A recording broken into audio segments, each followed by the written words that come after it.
જય કિસાન મારું નામ છે વિજયભાઈ ખીમાભાઈ છે, ગામ ઝીણાવારી છે, તાલુકો જામજોધપુર છે।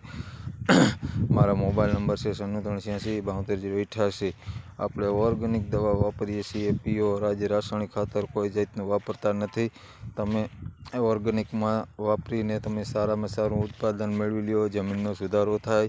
આજે હું એ જ માટે કહું છું કે તમે ઓર્ગેનિક તરફ જાઓ અને તમને સારામાં સારું રિઝલ્ટ મળશે। જય કિસાન મારું નામ છે વિજયભાઈ ખીમાભાઈ છે, ગામ ઝીણાવારી છે, તાલુકો જામજોધપુર છે। મારા મોબાઈલ નંબર છે 9783823088। આપણે ઓર્ગેનિક દવા વાપરીએ છીએ, પ્યોર। આજે રાસાયણિક ખાતર કોઈ જાતનું વાપરતા નથી। તમે ઓર્ગેનિકમાં વાપરીને તમે સારામાં સારું ઉત્પાદન મેળવી લ્યો, જમીનનો સુધારો થાય। આજે હું એ જ માટે કહું છું કે તમે ઓર્ગેનિક તરફ જાઓ અને તમને સારામાં સારું રિઝલ્ટ મળશે।